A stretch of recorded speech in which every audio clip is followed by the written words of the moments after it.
और पश्चिम बंगाल के 70 साल के ऊपर के जितने बुजुर्ग हैं उनसे क्षमा मांगता हूं कि मैं आपकी सेवा नहीं कर पाऊंगा।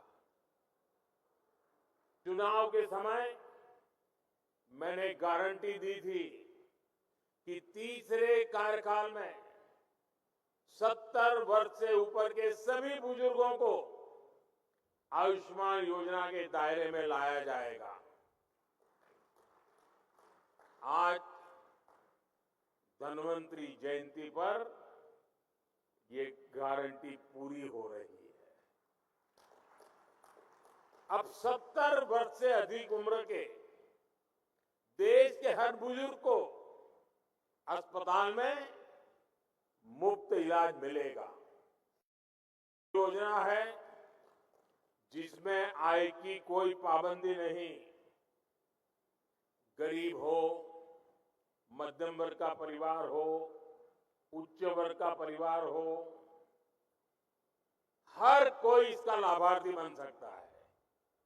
जो इस योजना का लाभ लेना चाहता है, इस देश का नागरिक, वो इसका लाभ अगर 70 साल से ज्यादा उम्र है ले सकता है।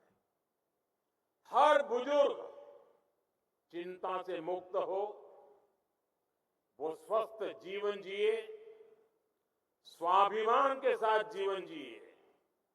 ये योजना इसके लिए मील का पत्थर साबित होगी। घर के बुजुर्ग के पास आयुष्मान वय वंदना कार्ड होगा तो परिवार के खर्चे भी कम होंगे, उनकी चिंता भी कम होगी।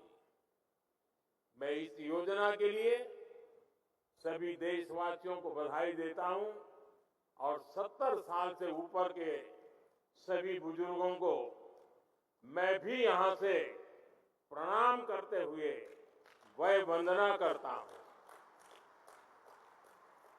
लेकिन साथ साथ मैं दिल्ली के 70 साल के ऊपर के जितने बुजुर्ग हैं और पश्चिम बंगाल के 70 साल के ऊपर के जितने बुजुर्ग हैं उनसे क्षमा मांगता हूं कि मैं आपकी सेवा नहीं कर पाऊंगा।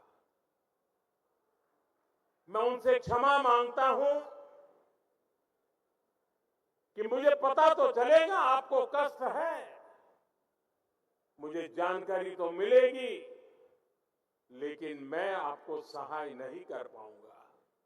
और कारण, दिल्ली में जो सरकार है और पश्चिम बंगाल में जो सरकार है वो इस आयुष्मान योजना से जुड़ नहीं रही है। अपने राजनीतिक स्वार्थ के लिए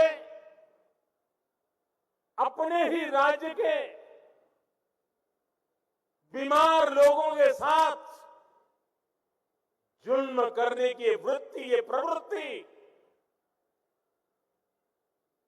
मानवता की दृष्टि से किसी भी तराजू पर खरी नहीं उतरती है। और इसलिए मैं पश्चिम बंगाल के बुजुर्गों की माफी मांगता हूं, मैं दिल्ली के बुजुर्गों की माफी मांगता हूं। देशवासियों की तो सेवा कर पा रहा हूं, लेकिन राजनीतिक स्वार्थ की वृत्ति की दीवारें मुझे दिल्ली के बुजुर्गों की सेवा करने से रोक रही है, पश्चिम बंगाल के बुजुर्गों की सेवा करने से रोक रही है। और मेरे लिए ये राजनीतिक पहलू से मैं बोल नहीं रहा हूं, भीतर एक दर्द होता है कि जिस दिल्ली से मैं बोल रहा हूं,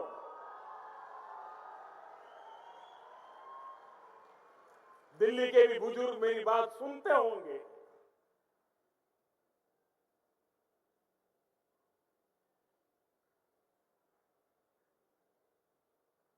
मेरे दिल में कितना दर्द होता होगा।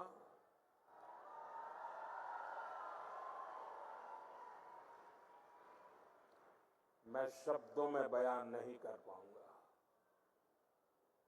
साथियों, गरीब हो, मध्यम वर्ग हो, सभी के लिए इलाज का खर्च कम से कम हो, ये हमारी सरकार की प्राथमिकता रही है।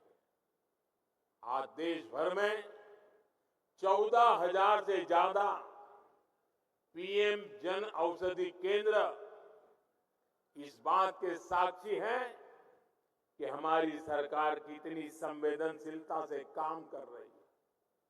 जन औषधि केंद्रों पर 80% डिस्काउंट पर दवाइयां मिलती है। अगर ये जन औषधि केंद्र ना होते तो गरीबों को, मध्यम वर्ग को अब तक जो दवाइयां बिकी है उसके हिसाब से मैं कह सकता हूं कि 30,000 करोड़ रुपया उनका दवाइयों के लिए ज्यादा खर्च हुआ होता, उनके 30,000 करोड़ रुपए बचे क्योंकि जन औषधि केंद्र से दवाई मिली, 80% डिस्काउंट में मिली।